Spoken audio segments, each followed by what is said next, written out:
तो dear students, एक बार फिर से वेलकम है हमारे चैनल अमन केमिस्ट्री पर। और हम लेके आए हैं आपके लिए 11th क्लास के some basic concepts of chemistry का एनसीईआरटी एक्सरसाइज 1.23 के क्वेश्चन को।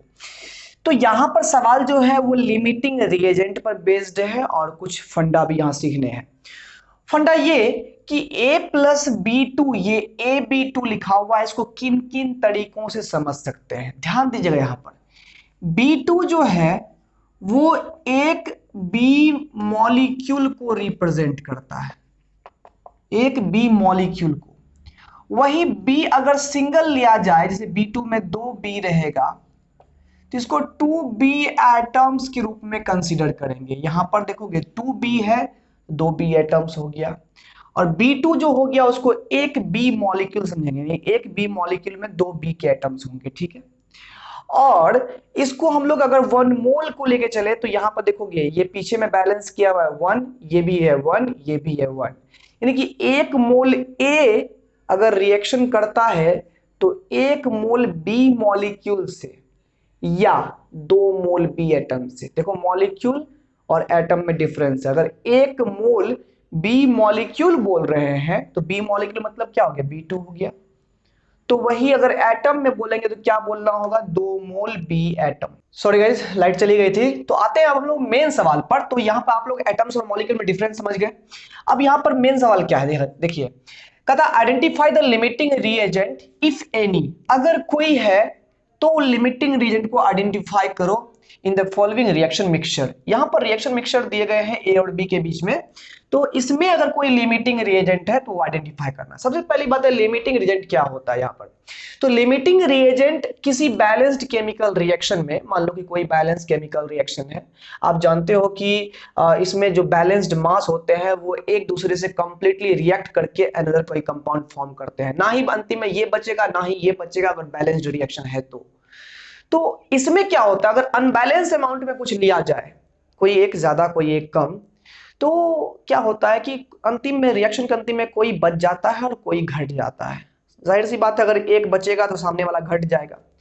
जो घट जाएगा, जो कम हो जाएगा, that is called limiting reagent. Reaction में जो लिमिट अमाउंट में रहते हैं, जो अंत में पूरी तरह से खत्म हो जाते हैं और सामने वाला बचा हुआ रह जाता है, उसको हम लोग क्या बोलते हैं, लिमिटिंग रिएजेंट बोलते हैं। ध्यान दीजिएगा यहाँ पर जैसे 300 एटम जो है यहाँ पर ए का है, 300 एटम ए है, गौर से सुनिएगा, एटम है कितना है, 300 है। और 200 मॉलिक्यूल है बी का। ध्यान से देखिएगा, बी का मॉलिक्यूल मतलब क्या हो गया, B2। तो 200 मॉलिक्यूल है बी का। चलिए रिएक्शन में चलते हैं।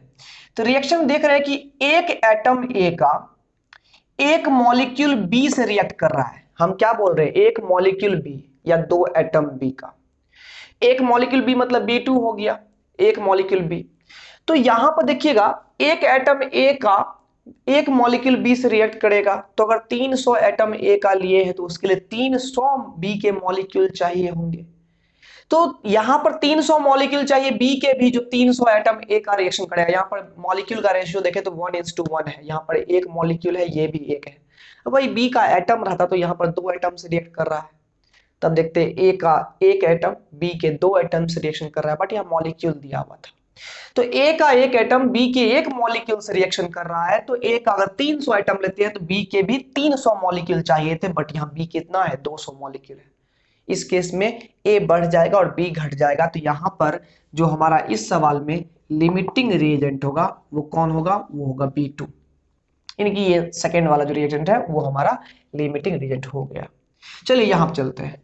एक 2 मोल ए है, 3 मोल बी है। देखिए यहां पर गौर से, बी का 3 मोल लिया गया है, बी का 3 मोल, B2 का नहीं है, बी का 3 मोल है, मतलब बी एटम 3 मोल है। तो जरा देखो एटम से एटम को टकराते हैं, एटम से एटम की बात करनी है। ए का अगर 1 मोल है तो बी का कितना एटम है, 2 मोल एटम है। नहीं, बी मॉलिक्यूल 1 मोल है, बट बी एटम्स कितने हैं, 2 मोल है। तो ए का 1 मोल बी एटम के 2 मोल से रिएक्ट करता है। तो अगर 2 मोल ए का लिए है तो 6 मोल चाहिए, दोगुना चाहिए ना, ए का दोगुना। यहां पर 2 मोल अगर ए लिए है तो 4 चाहिए, सॉरी कितना चाहिए, 4 चाहिए बी के हम लोग को मोल। लेकिन यहाँ मोल कितना है, 3 है। तो इस बार भी बी घट गया। तो यहाँ पर इस बार भी लिमिटिंग रिएजेंट कौन हो जाएगा, यहाँ पर बी हो जाएगा, यानी B2 हो जाएगा, जो भी बात है।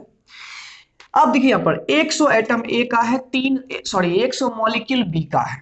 यहाँ एटम है, यहाँ मॉलिक्यूल है, सेम टू सेम लिया गया है। और यहाँ देखिए एक एटम ए है तो एक ही मॉलिक्यूल बी से वो रिएक्ट करता है, और यहाँ है 100 एटम ए का 100 मॉलिक्यूल बी। परफेक्ट है, यहाँ पर 1:1 का रेशियो, यहाँ भी 1:1 का रेशियो। यहाँ पर दोनों से रिएक्ट कर जाएगा, कोई नहीं बचेगा, तो यहाँ पर लिखेंगे no limiting reagent, no limiting reagent, यहाँ पर कोई लिमिटिंग रिएजेंट नहीं है। इस केस की बात करते हैं, ध्यान दीजिएगा, यहाँ पर 5 मोल ए है, एटम है, 2.5 मोल बी है, बी एटम है, 2.5 मोल क्या है, बी है, बी एटम है यहाँ पर। तो 5 मोल ए है, 1 मोल अगर ए रहेगा तो वो 2 मोल बी से रिएक्ट करता है। तो 5 मोल ए है तो 10 मोल बी से रिएक्ट करेगा, 2 गुना है ना बी, तो यहाँ पर और आधा ही हो गया, तो ये घट गया ना, लिमिटिंग रिएजेंट यहाँ पर क्या हो जाएगा, बी हो जाएगा, ठीक है, यानी B2 हो जाएगा। 2.5 मोल ए है और 5 मोल बी है, तो 1 मोल ए है तो बी कितना चाहिए, 2 मोल चाहिए। यहाँ पर B2 की नहीं बात हो रही है, बी की बात हो रही है। 1 मोल ए पर 2 मोल चाहिए बी, तो 2.5 मोल ए पर 2.5 गुना 2 5 मोल चाहिए बी, तो ये परफेक्ट रेशियो में है, 5 मोल बी लिया गया है। दोनों खत्म हो जाएगा, ये पूरा AB2 बन जाएगा, कोई नहीं बचेगा, तो यहाँ भी नो लिमिटिंग रिएजेंट, कोई लिमिटिंग रिएजेंट यहाँ पर भी नहीं है। तो लिमिटिंग रिएजेंट का ये सवाल आपको कैसा लगा, कमेंट सेक्शन में जरूर बताइएगा, समझ में आया कि नहीं आया, ये भी बताना है आपको। और चैनल को सब्सक्राइब कर देना, वीडियो को लाइक कर देना, ठीक है। ये एनसीईआरटी का एकदम, हम लोग का जो चैनल है वो एनसीईआरटी एकदम पूरी तरह से प्रेफर करता है आप लोगों को। और दूसरी बात है, हम लोग थ्योरी पर भी वर्क कर रहे हैं, थ्योरी भी अपलोड होनी स्टार्ट हो जाएगी। आपको कौन सा चैप्टर का थ्योरी पहले चाहिए कमेंट में जरूर बतलाइएगा। मिलते हैं अगले क्लास में।